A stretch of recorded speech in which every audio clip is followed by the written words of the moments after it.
What's happening, everybody? My name's Dylan, I'm Dallas. and this is Living Vividly. On this show, our goal is to inspire you to do just that, live a more vivid life. In this episode, we sit down with Mike Corey of Kick the Grind, one of the most interesting, cool dudes we've ever met. He has a really cool perception on fear and how to overcome it and just like wield it to your advantage, just like have a crazy, awesome life. So hope you enjoy. Check it out. There's too many things I haven't done yet.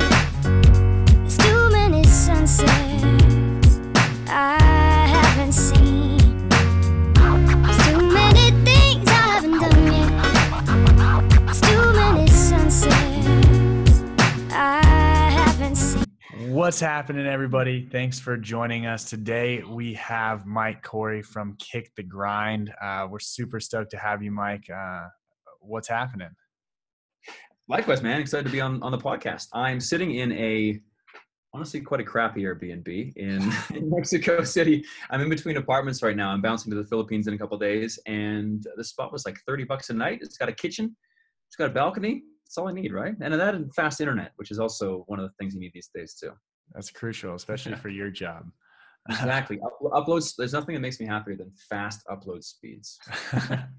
So do you want to give everyone a quick just rundown about yourself, a bio, just an overview? Yeah, totally. So I am a adventure travel YouTuber and photographer, as well as I do some TV hosting as well. And so I got started in this video path a long time ago when I was a kid. Well, not so much the video path, but the travel path. I was always super curious. And I was the kid that was flipping rocks and going to rocky beaches and trying to find critters in the water and the land. And that transferred over into a biology degree, which transferred over into me trying to find all these basically animal celebrities that I studied in my childhood. Like, Animal celebrities.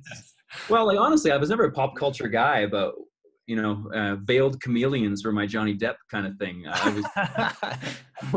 After graduating, I was like, okay, the knowledge is cool, but I wanted to meet some of these animals. And so I got into travel that way, and I've been doing that professionally for about 6 years now. I was a travel filmmaker first, and the difference between that and, let's say, a YouTuber is I was making travel videos for clients. Could have been Skype, could have been a tourism board, and the product would go on their channel. And now I'm pretty much exclusively doing things on my own channel, because the things I do on my own channel are not particularly always brand friendly, because I try to find the weird, the wonderful, the scary, the uncomfortable. And because I like to challenge myself, and I like to show people the other side of this world that maybe doesn't always appear in the pamphlet, Absolutely, man. Where are you from originally? From the east coast of Canada, so right above the state of Maine. Okay, right on. What is that? Nova Scotia or something? Close. That's like 8 points right there. No, New Brunswick, because Nova Scotia is a bit beside it, and New Brunswick is directly on top. Everyone forgets about New Brunswick because it's small. It's just basically all forest, and it's called the drive-through province because people are usually going to Nova Scotia. But it has my heart. It's incredibly beautiful there, and I could talk endlessly about why it's not a drive-through province, but maybe someday. That's awesome, man. And so give us a little bit more the background. So you grew up in New Brunswick, Canada. Was it small town, big town? Did you have a big family, small family? Let's say big town because it was the capital, but it only had maybe 60,000, which is probably a small town. I have 3 siblings, 2 brothers and a sister. I'm the oldest, and my mom was a nurse, and my dad did a biology degree as well, but then started a pet food company, dog food, cat food, fish food, all that kind of stuff. So we were always very curious with the natural world, and our parents used to throw us out of the house and go play in the woods, and we all loved animals. And I even my sister, which is kind of funny because I think back, and now my sister's doing her PhD in fish biology. And I think it's because we used to chase her with snakes and frogs and everything. So her defense was just falling in love with that stuff. So anyway, so everyone's involved with something to do with animals or curiosity, I guess. That's all. And when did you start making the connection now between the animals, the travel, and creating films or videos? Yeah, well, there's several interesting stories there, all of which involve me not necessarily trying to find the next step, and the next step kind of hit me in the face with a baseball bat. And I mean that by I graduated university with my biology degree, college, university. That was great. And at the same time, I didn't know what I wanted to do. I know I didn't like the idea of becoming a scientist, only because I was always such a hands-on guy. And I remember sitting in an advanced botany class in one of my final years. We were looking at a textbook studying trees, and me looking out the window and seeing trees and being like, why aren't we outside getting dirty? Because my entire life was learning with my hands. And why are we sitting in a dark classroom with a boring teacher learning about this stuff? So I was pretty antsy not to do that. I got into travel because I didn't know what I wanted to do. I was walking down the hallway with a friend of mine. We were both going through a hard time of our lives. I had my first grandparent pass away. I had a car crash, and I had a girlfriend who was suicidal. Let's say that. And so that's very hard for a young guy to go through. So I felt restless. I felt challenged by life. I didn't really know what I wanted to do on top of all of that. And so I was walking down the hallway, and a friend of mine pointed to a poster saying, recent graduates, do you want to go be help a field biologist with their projects? And we're like, yeah, man, let's go to the other side of the world. Let's get away from this mess, and let's like, screw it all. And so we signed up for this. We fundraised for like 2 months. And Indonesia from Canada is literally the other side of the planet. But I had a friend with me, and I was like, we're going to do it together.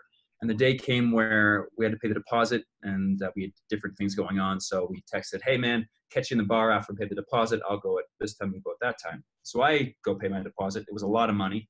Go to the bar, sit there, wait. He doesn't show up, and send a text like, bro, like, everything okay? Oh, you know what? I couldn't get the money after all, and I'm not going to come. And my all of the blood just drained out of my face. And my heart was like, boom, boom, boom, boom, because I just booked in a solo trip to the other side of the planet to live on an island for 2 months. And I had my other support beam just broke immediately. And so I felt terrified and cheated and betrayed and everything. However, it turned out to be the best thing that ever happened to me, because it's amazing what you can do when you're thrown in uncomfortable situations. Humans are extremely adaptable, and we're all stronger than we think. And so by life throwing the curveballs, which were the car crash and everything like I mentioned, and then my friend bailing, it changed my life completely. So I stayed on an island for 2 months with no running water, no mirrors, eating cold food because the locals believed that if you ate hot food, your teeth would rot. So we ate cold food. Really? And it was awesome, man. And that turned into me being obsessed with travel. And then fast forward about two years after that, I was in Honduras, and I was getting my dive master internship finished. And we organized this thing for the divers that was like a dive Olympics. So you'd have to carry an egg on a spoon with flippers. You had to hold your breath and do a flip competition on the dock. And I was moving a picnic table and hit my toenail, and that when it goes, this is the toenail. Oh, man, I don't want to hear it. Yeah. Ugh. No. And then I went back to Canada, went skiing for a week, and incubated whatever was in there, ended up getting flesh-eating disease and MRSA in my toe. Then was stuck in bed for like 4 months, almost lost the toe. The story is pretty intense. Oh, man. And then at the end, a buddy's like, hey, man, you're finally on the mend. You should make a video for this travel video competition. And that was the most terrifying thing for me ever. I've been traveling, but not like speaking to a camera. And I was never that kind of guy that would do that. And I said, nah, not me, man. It's not my thing. And they said, what are you going to do? Spend 4 months on the couch? And that was the thing that was like, turned on the furnace. And so I bashed my way through my first few videos, doing like 25 takes of just trying to say my name and being like, hi, I'm just bad, but so bad. And no one knows that. No one knows that, because when you do video, you do 50 takes, and then you use the best one, and everyone was like, oh, Mike, you're a natural. You're so gifted. And in my head, I was like, you have no idea. I cried real grown man tears trying to make that video. But at the end, if you have the persistence and the patience, and we all know what good hosting looks like as we watch TV and stuff. So I just beat through it. And anyway, that's how I made my first series of videos right there. That's interesting. That was probably like, wasn't natural. Years ago. Not a natural. Actually, a funny story that I've never really told before is I was scared to speak for a lot of my life growing up, because I had a very traumatizing experience in grade 4 with a teacher that pulled me in front of the class and asked me to explain myself why I was sad in a particular day. And it was because I had some hamsters that all just did bad things to each other overnight, woke up in the morning traumatized, went to school and was like upset. She pulled me in front of the class and kind of called me out.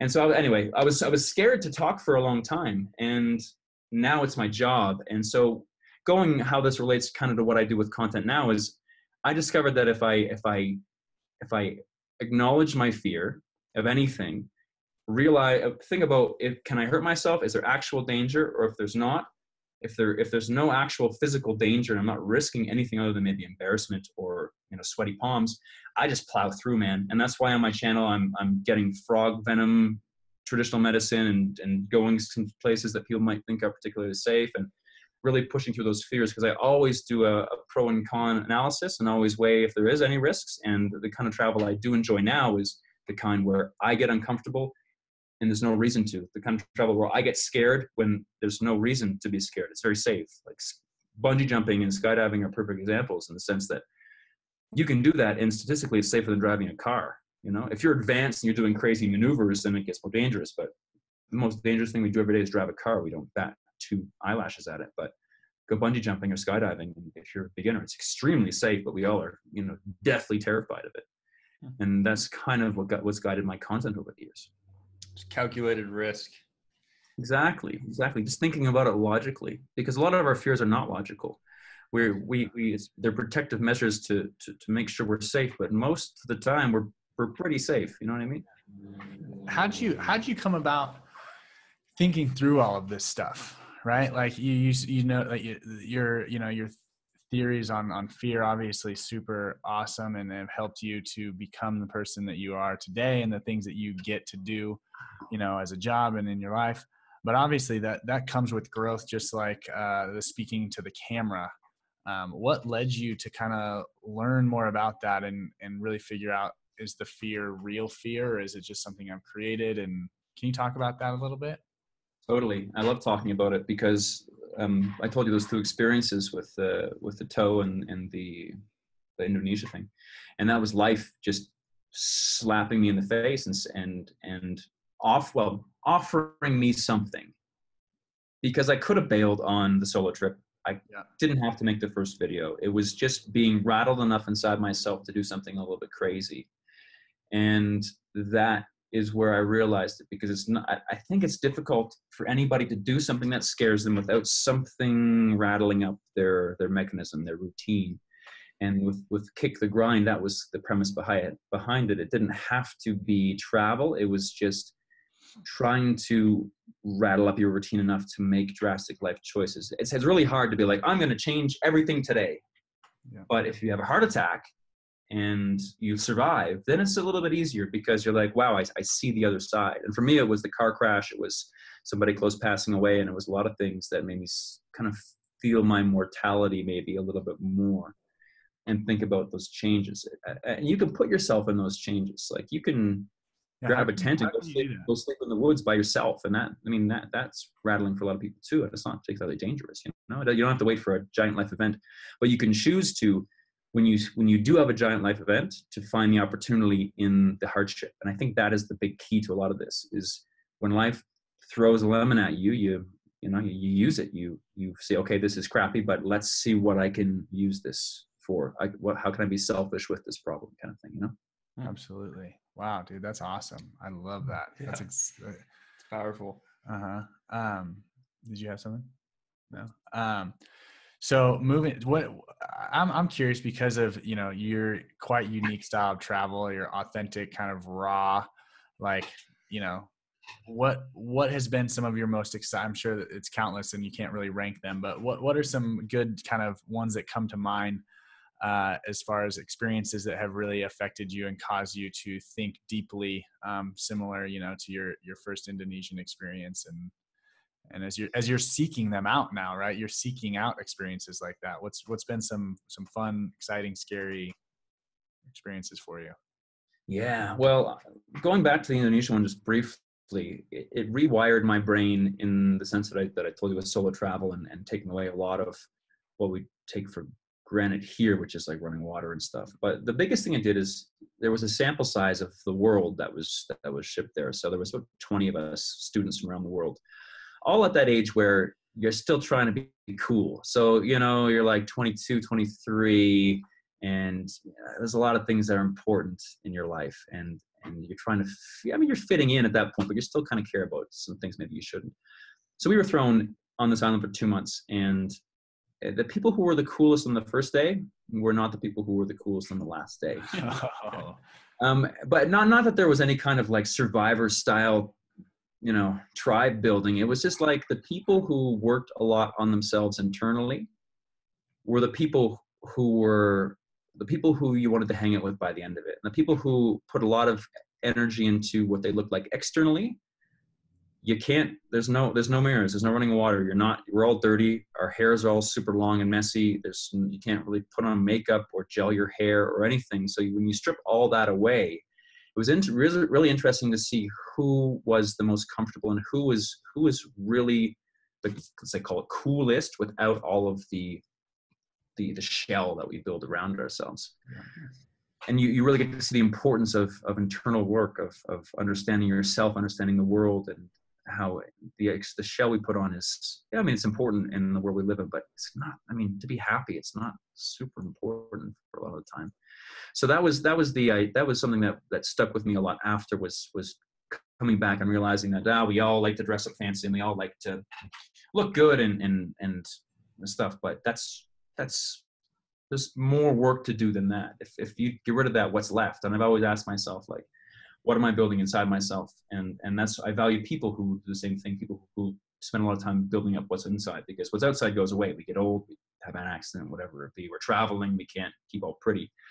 The core is really important. So going forward, other experiences that really changed me is, for my 30th birthday, I lived in the woods for a week by myself in Canada. And that was a bit of a test for me. I kind of felt like after going into a lot of cultures and seeing, like in the Maasai in Africa, that when the rite of passage for a man is to go kill a freaking lion, and that means you're a man.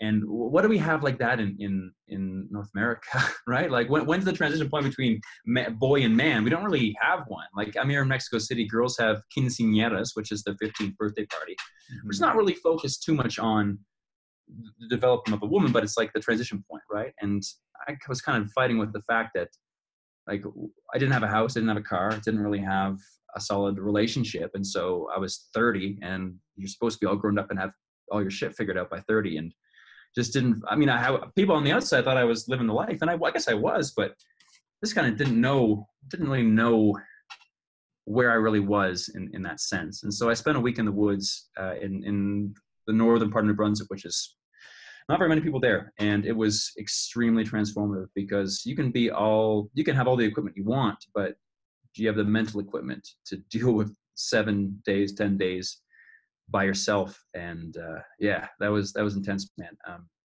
would definitely do it again. It was definitely, the hardest part was not the survival, it was the dealing with yourself. No music, no nothing, right? Like, it's amazing how much we rely on technology and distractions and stuff now. And there was no distraction. What kind of things were you saying to yourself? I found myself in those situations, particularly like even on small things, whether you're exercising or you're doing something that's, you can't be stimulated necessarily. And so you have to talk. Like I personally do have self-talk where in my head, I'm just saying, whatever I need to say to continue on. What kind of, what is that? What do you say? I think everyone has something they say. So what do you say when you have to continue on? It just depends. I used to be like negative, like don't be a wuss, like you got this, like whatever. But now I've just been like, I more ask myself why, like, why am I doing this? Like, what are my reasons? A lot of mine personally, we do a lot of work in Guatemala and in Ecuador, and seeing the way that other people around the world live versus the way that we naturally get to live, like just the platform we were just given naturally and the opportunities that we have. I remind myself every day that I was just, got the golden ticket and got every opportunity under the sun. And so I got to do my best with it, because I've seen how hard and what lengths people will go to just get an opportunity. And so those are, I mean, at least for me, that's kind of where I talk. What about you? And well, I went on a run yesterday for the first time in like 3 weeks, and I was kind of a mix. That's the perfect environment, because running is not, well, for me, not fun and not easy. So running is, it's all you have. Like, you control how long you run for. Yeah, exactly. And that's what I say. Like, you know, I know someone in my exact physical shape has done at least this much run. I'm not gonna same thing. It's like, I'm not gonna die. And honestly, that David Goggins, are you familiar with David Goggins? No, I don't. He was a Navy SEAL, and now he's like an ultra runner, but he's ridiculous. He ran 30 miles around a track to qualify for like a 100-mile race with broken feet. And I was like, I think I can make it another 20 minutes on the paved greenbelt, you know, in my nice running shoes.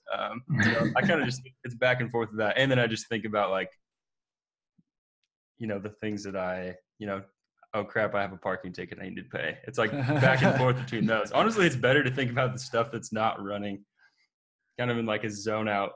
I like to not be where I am while I'm running. And it seems like I can go a little further, but I can't imagine. Totally. I've never done anything that long. I can't even, like, were you actually saying words out loud to yourself, or were you just like in your own head completely? No, it was funny because I had to say words out loud, because there's a lot of bears up there, and the bears don't generally want to be around you.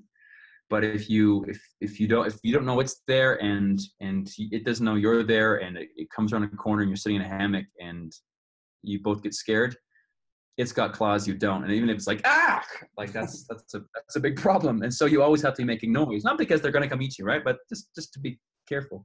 Right. So yeah, it was, I felt a little bit crazy after 10 days, honestly, because it was always like singing. Actually, it's kind of funny because when you're forced to speak out loud all day long, it's amazing what old embarrassing songs you know all the words to from the 2000s. Because, I mean, the songs I listen to now, I don't listen to them as passionately as I did back when I was a teenager, right? So I was singing like Mariah Carey songs and like Celine Dion and all these songs that you're just force-fed so many times by the radio. And you just, it's pretty, I'm glad that no one was there. The bears won't tell on me, but it was pretty embarrassing. Actually, I filmed it so the whole world can watch it on my channel. So. Oh, that's funny. That's cool. Is that on your channel? Yeah. It is. Okay.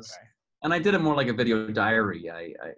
I wanted to record it, and so I wanted to record it somehow. And originally I battled with writing it, but for me, it's much just easier to talk sometimes. So I kept it there as like a second person to talk to. And actually that helped. I think it helped as well. Did you get like much weirder by day 7? Yeah. Yeah, like you're just like... It was a bit embarrassing. I try not to cut all the embarrassing stuff out, but you can tell I get kind of weird after 6-7 days. That's awesome. Yeah. So what kind of going on the, I guess, with your channel, why did you start it? Obviously there's a big purpose behind Kick the Grind as what you decide to call it, and the message that you have or that you share on your channel. What is the message you're trying to share ultimately, and why did you decide on that? Yeah, so like I said, I kind of fell into it with those travel video competitions. And then over the years, I got into filmmaking, and then I realized that, I mean, I love the filmmaking job, but I wasn't making content that I felt was helping people. And I felt like, because I didn't come from a place where I wasn't natural at what I do now, though people were calling me that, I felt like I could share a little bit about my journey and my attitude towards travel, because I found myself through travel first. Then I found my voice. I discovered that if you talk about things you love and you are happy with what you're doing, it's not hard to talk in front of people or the camera. If you're talking about something you don't know much about, or that you don't like, or you're forced to in grade 11 by the teacher, then it's very intimidating. But if it's what you love, then it's actually pretty comfortable, and the words just kind of come. And so I slowly transitioned away from the filmmaking because I felt like I had more of the message. And the message was mostly experience over possessions, that through these tougher experiences, these different experiences, you can really change your life. And that can be solo travel. It can be group travel even. It's just realizing that the things out there that we're scared of might not be scary at all, and changing the attitude behind those fears. And it's so funny, like, being a very fearful person when I was younger, and hearing what you always hear is there's nothing to fear but fear itself, and always being like just brushing it off like an old saying, an old cliche saying. It's really amazing. Once you trick yourself into liking the feeling of fear, things don't get scary anymore. And once you realize that half of the fearful part of being scared is because you are scared and you're scared of being scared, and it's just a cycle that works you up. If you can trick yourself and being like, I'm scared, but I know it's a powerful thing, and I know that I'm going to be a better person at the end, you can go through a lot of stuff. Going back to the things you tell yourself when you're going through something hard. Again, like I still get scared quite often now when I'm talking in public or doing some of these things. But if I know it's going to be safe, there's a quote, I think it's from the book Dune, and I've probably changed it over the years, but for a long time I would say this to myself all the time when I got scared. And I would breathe in and I would say, breathe in the fear, acknowledge the fear, and exhale. In its wake, there'll only be a better you. And whenever I would get fearful, I would do that, and I would acknowledge it. And I think when you acknowledge it and be like, I'm fucking scared right now, but it's fine, you slowly change the wiring in your brain. Instead of being like, I'm scared right now, I'm so scared right now, and you just ramp, just keep it turning engine, it's faster. But if you're like, this is an awesome feeling, you're lying to yourself. It's not an awesome feeling. But if you tell yourself that, then you can manipulate the buttons, because scared and excited, they're not that different. Your pulse races, you get jittery, like they're very, very similar. It's just the mental state behind it. And I've really tried to change that mental state behind it. And in that sense, you can change a lot of things in your life, because then you're not scared of being scared. And you can play off that. You can do things you didn't think you could. And the reason why I started the channel is because that changed my life. And I felt like there's a lot of people out there, a lot of introverted, shy people out there that can use some of these tools to be able to change their life however they want. I mean, they're as powerful as you want to make them, really. And just do not taught that stuff. You have to stumble into it. And I kind of felt I found a key by accident, and I want to share it. That's awesome. Yeah. Mm-hmm. I've got a question. So, who are your role models like now or growing up, and kind of how have they shaped the way, like your mindset and kind of the way that you do things?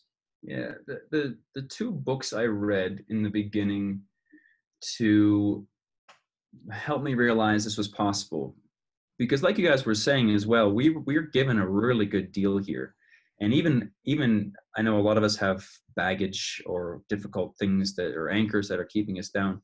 It's way easier to do anything here than if you're born in an impoverished family in Bangladesh. And if you're born here, I feel like you have very little excuses to why you can't do things you want to do or travel the world. I mean, even like going back to Bangladesh, even having that passport, it's very difficult to do a lot of things. Not to mention being in an impoverished family. But so two books I read that in the beginning that really changed my life, and I still follow these people a lot, is, they're not hidden books at all. It's The 4 Hour Workweek by Tim Ferriss, and also The Art of Nonconformity by Chris Guillebeau. And by reading both of those, I saw the potential in what I could do. And then I think for a long time, reading and podcasts like this have always been very powerful, because you are who you hang out with. And if you're reading books and watching podcasts, listening to podcasts, you're hanging out with those people. And so you have access to these people who are doing amazing things, and they slowly rub off on you. And that those two people, especially, I listen to Tim Ferriss a lot these days, only because he's very analytical like me, and he has a very similar approach to life as me, which is, he talks a lot about stoicism, and it's very much like putting yourself in uncomfortable situations and realizing that you're okay, and thinking about the worst case scenario and realizing, is this going to happen or not? Probably, it's not. So analyzing your feelings, analyzing your thoughts, and pushing forward anyway, and it's how I live my life as well. So yeah, that's it. And books, especially, like I got a lot of inspiration from books. Yeah. Cool. That's cool. I think this is actually. Yeah, we got two Tim Ferriss books right here on the set. Oh, there we go. Mutual fans. And then the other one, you said The Art of Nonconformity by Chris Guillebeau. Chris Guillebeau. All right. Guillebea, Guillebea. Okay. Yeah. Cool. Okay. We'll have to link those ones He up. had like in the book called $100 Startup. He was traveling the world. He tried to get to all of the countries, which he did.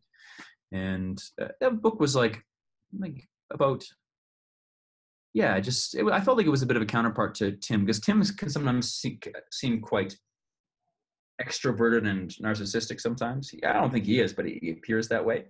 And Chris was very much like introverted and cool with that. And so for me, putting those two pieces together, it was a great launching point, launch pad to kick off my confidence, mostly in being able to rely on myself, because that's the big key is trusting you can do it even when it doesn't always look like you can. Right. That's awesome.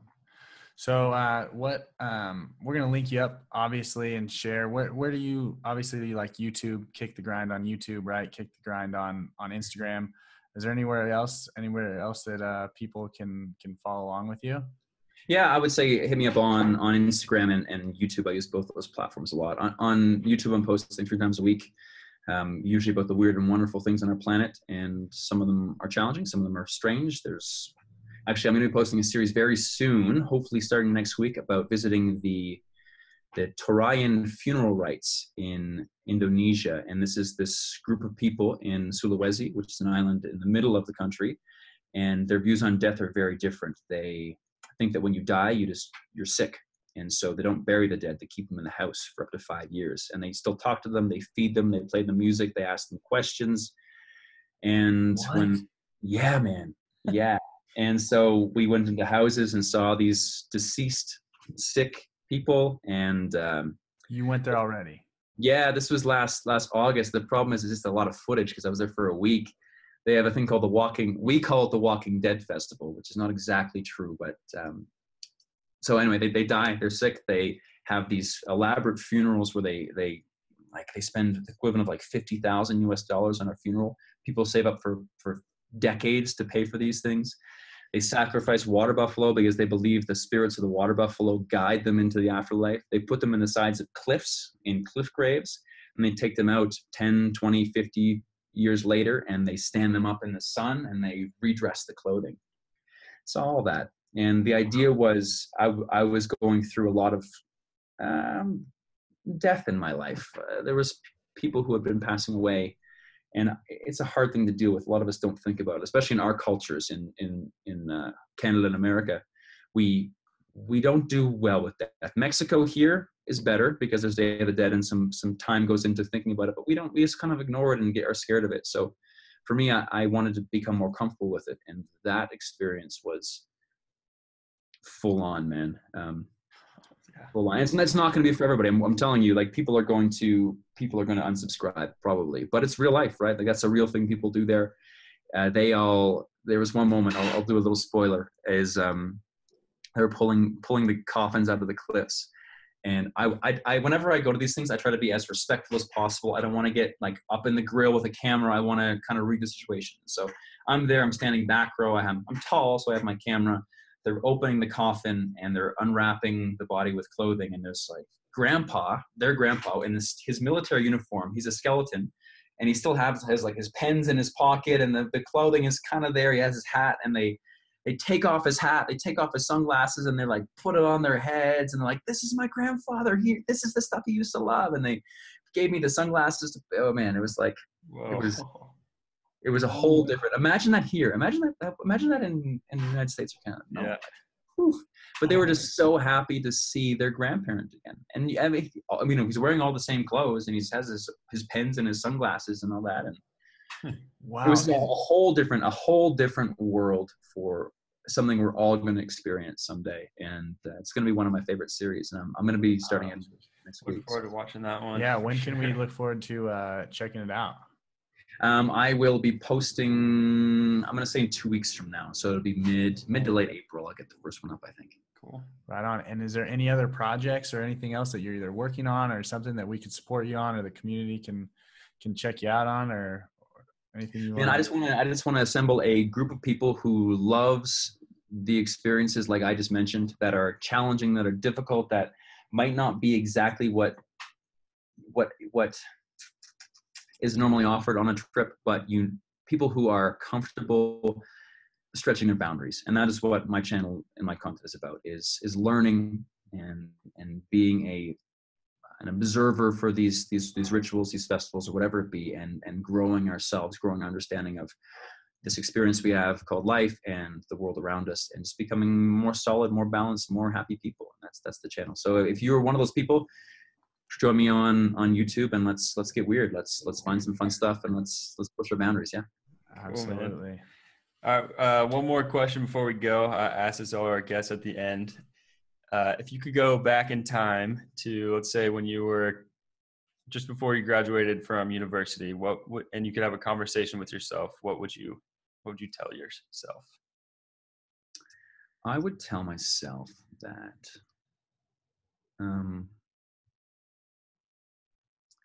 I wouldn't tell myself anything, but that's kind of a boring answer because everything turned out pretty good for me now. But I would just try to assure myself that feeling like you don't fit in high school is great. I'm happy I didn't fit in high school. I wasn't the popular kid. I was the quiet kid. I was scared to speak. I was into video games and in bugs. And even to this day, my knowledge of bugs does not impress very many girls at parties. But it's sure done a lot for me. So if you don't feel like you fit in those transformative years, don't, because I think fitting in is not the way to a different, successful, special, unique life that could be lying in front of you.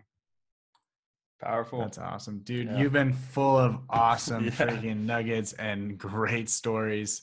I'm thanks. so thankful that we were able to connect. And dude, we hope to support you as we go in the future and follow along with all of your adventures, man. Yeah, no, I'm super happy to chat, and I always love talking about this deeper stuff, because I think like a lot of people just need to hear it, because again, unless it comes to you, it's hard to get a bite on the real world and fear and motivation and changing your life and all that kind of stuff. So I'm always really happy to talk about the deeper